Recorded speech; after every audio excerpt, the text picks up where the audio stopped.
नमस्कार मंडळी, आज मस्त आपण खमंग ढोकळा तयार करणार आहोत। त्यासाठी मी अर्धा ग्लास पाणी घेतलेले आणि 1 वाटी बेसन आहे, अर्धा चमचा हा ठेचा आहे।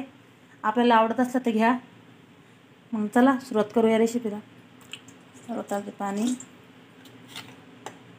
चवीसाठी मीठ आणि 2 चमचे साखर टाकणार आहोत आणि हे चांगले व्यवस्थित मिक्स करून, हळदी आपण कमी वापरणार आहोत ना, कारण की लालसर डागा पडतात।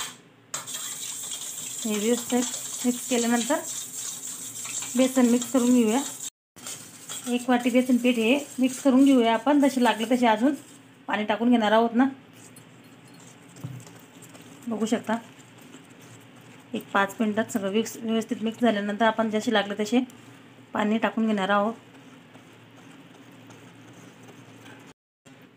अजून थोडेसे मी पाणी टाकणार आहे, जसे लागले तसे बघू शकता। 1-2 चमचे मी पाणी टाकून घेतलेले आहे।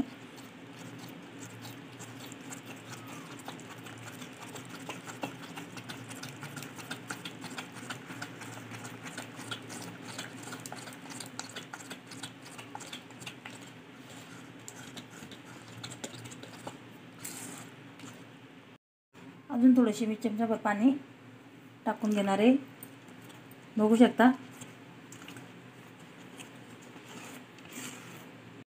अजून थोडेसे मी चमचाभर पाणी टाकून घेणार आहे, बघू शकता।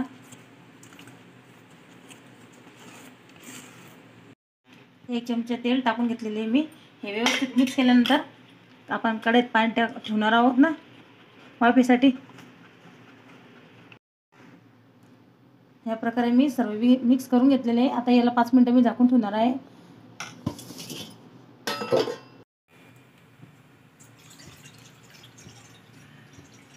या प्रकारे मी पाणी कढईत ठेवणार आहे आणि अर्धा लिंबू त्याच्यात काळी पडू नये म्हणून टाकणार आहे।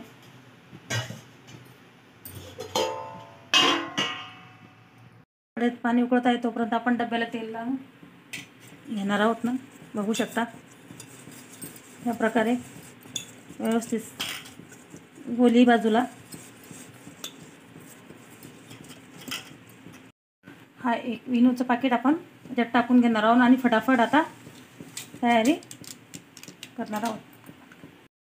आणि थोडेसे पाणी टाकून त्याला ॲक्टिवेट करून घेणार आहोत आपण आणि फटाफट मिक्स करून लगेच वाफेला ठेवणार आहोत। पाणी मस्त उकळले आपले।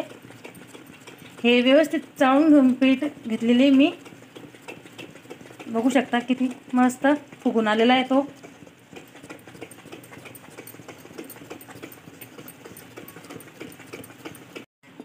ऑइल लावले डब्यात आपण हे सर्व मिश्रण टाकून घेणार आहोत पटकन।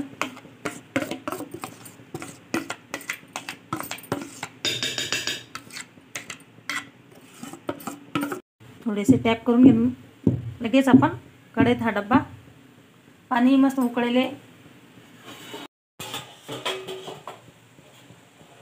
20 मिनिटात हे ढोकळा तयार होऊन जातो।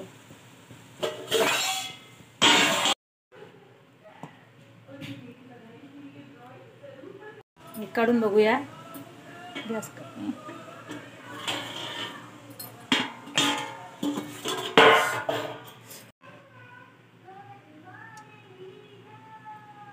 बघू शकता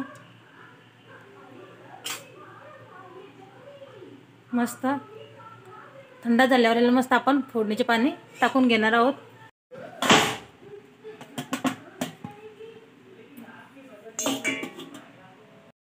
बघू शकता किती छान झालेला आहे, एकदम स्पंची।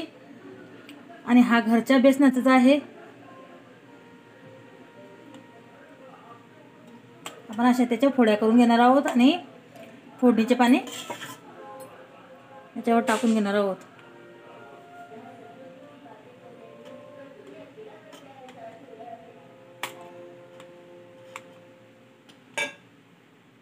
बघू शकता एकदम सॉफ्ट।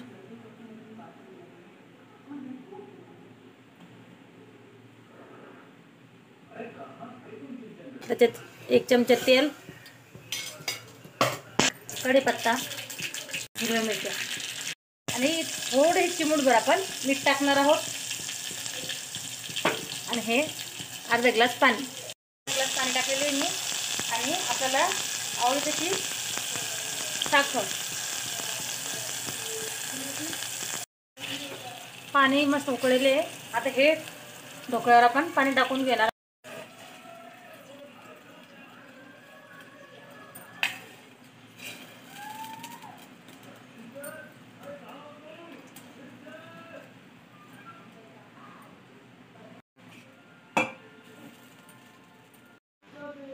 मस्त थोडीशी आता कोथिंबीर मस्त टाकावी.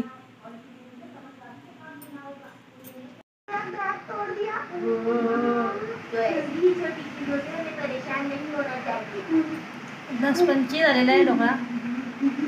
रेसिपी कधी आवडली लाईक शेअर कमेंट आणि सबस्क्राईब करत जा.